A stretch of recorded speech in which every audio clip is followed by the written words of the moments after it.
You have never seen the sky go dark and stay dark. Not for one night, for months. Long enough that you start to forget what the sun looked like. You have never breathed air that hurt to breathe.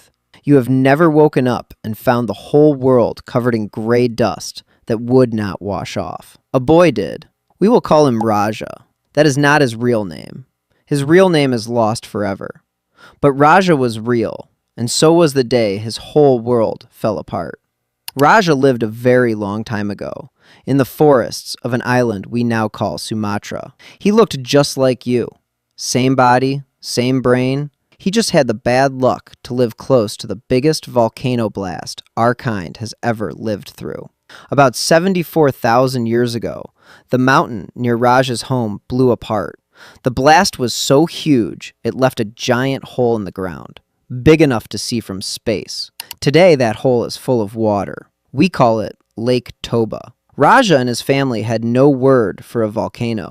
They only had one choice: find a way to stay alive or be the last of their family forever. You are here today because people like Raja found a way. Here is what he did, hour by hour. First, here is the story you have probably heard about Toba. People say it almost wiped out every human on Earth. They say the blast filled the sky with ash and smoke. They say it blocked the sun and made the whole world freeze for years. Plants died, animals died, and only a few thousand people were left alive, hiding far away in Africa. It is a scary story. A scientist named Stanley Ambrose helped make it famous many years ago, and for a long time, most people believed it. But there is a problem. When scientists went looking for proof, they could not find it. They dug in the ground where all those people should have died. They did not find a place full of death. They found the opposite. They found signs that people kept living, people like Raja. So let us follow him from the first hour. Stand where Raja stood in that first hour before he knew what was coming. The animals knew before he did. Birds flew away. Deer walked out into the open in the middle of the day, which they never do. Then the light turned a strange gray color. Then Raja felt grit land on his tongue. Then it began to fall. The gray stuff coming down was not soft like snow.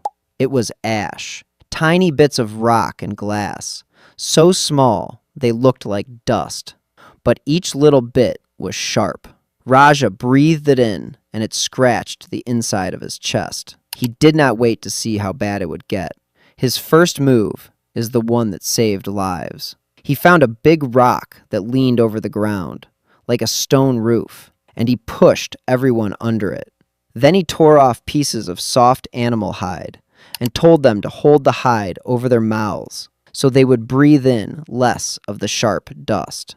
Under the rock it was dark and close. They could hear the ash hissing down outside, soft and steady, like rain that never stopped. The shelter only worked for a while, as ash blew under the rock and began piling around them. Raja realized they needed something deeper.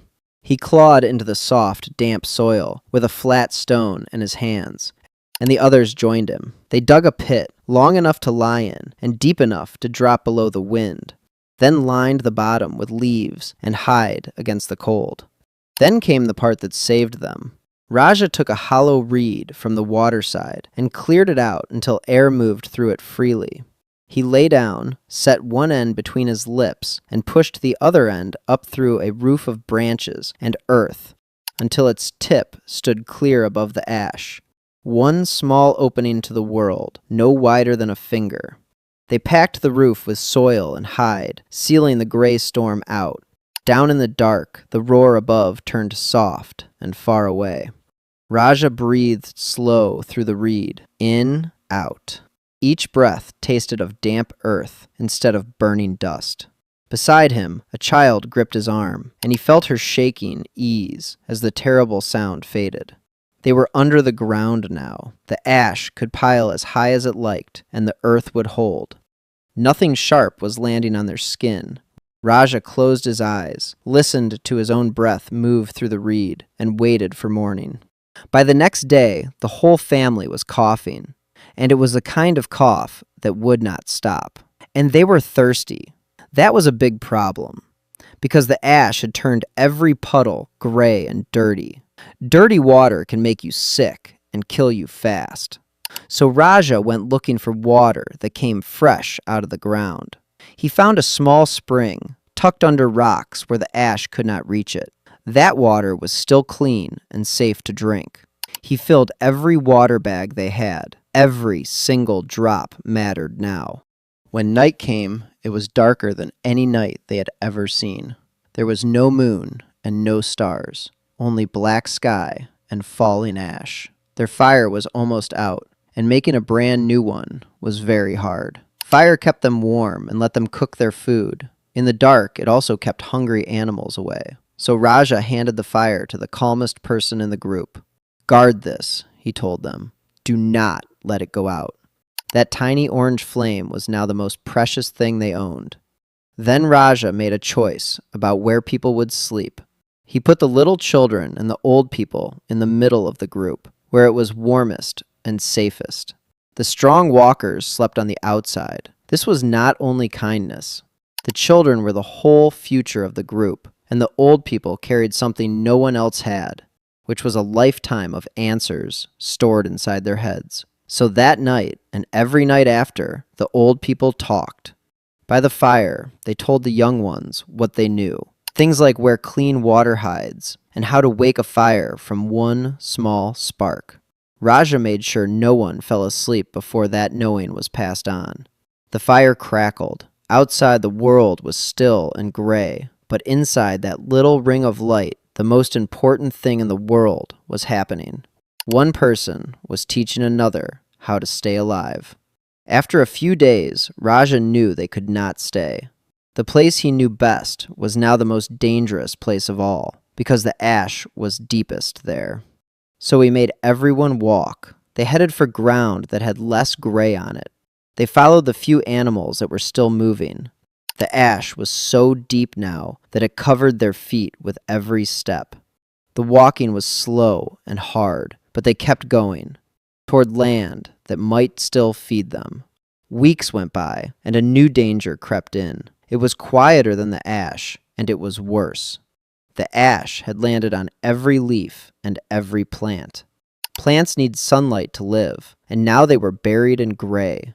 So the plants began to die. Think about what that means. Deer eat plants. When the plants die, the deer have nothing to eat, so the deer die too.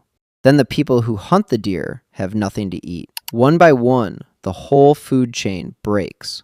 The old way of hunting was finished. The big animals were gone. So Raja and his people changed what they ate. They dug up roots. They caught bugs and small animals. When they reached the sea, they pulled shellfish off the rocks. The first time they ate bugs, the children did not want to. But hunger is a strong teacher, and soon they ate whatever they could find.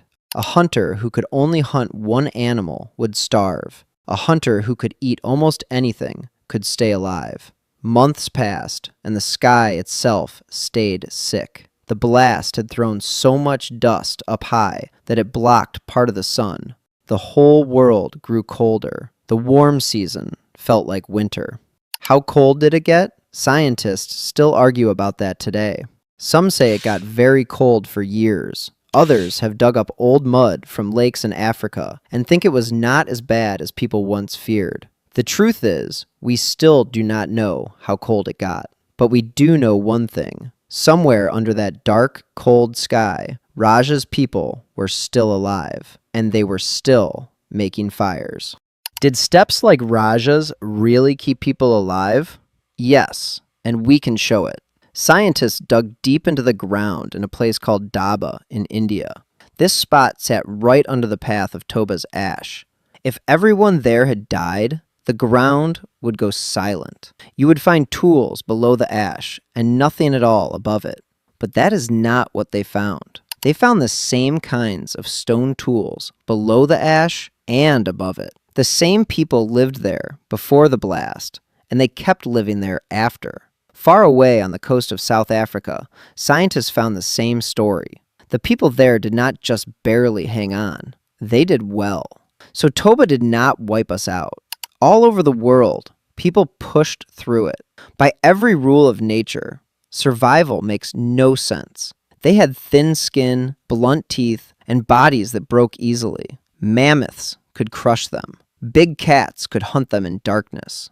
Those animals are gone now. But Raja's people, us, the fragile humans, survived. Their secret, our secret, is because they helped one another. They shared food instead of fighting over it. And they remembered things, then taught those things to their children. Think about it this way.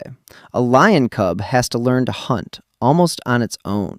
But a human child gets thousands of years of tips, handed down one night at a time. Little things that keep you alive, like where to find water when the rivers turn bad. Scientists today still watch groups of people who live in the old way. In the daytime, those people mostly talk about work and plans. But at night, around the fire, they tell stories. That is when the most important lessons get passed on. The fire was the very first classroom. Raja's people did not have big claws or long teeth. They had something better. They had each other, and they had everything they had learned. You have never watched the sun go dark. You have never had to save your family from a dying world. But you are here because someone did. Every single person alive today comes from people who lived through terrible days like Raja's. They had almost nothing, just each other and the will to try one more thing. You did not earn that. It was handed to you from them. And here is the last thing to think about tonight. Toba was not the only time the world almost ended for our family. Long before towns and farms, our people lived through other disasters that should have finished them. Some of them may have come even closer than the mountain that broke the sky.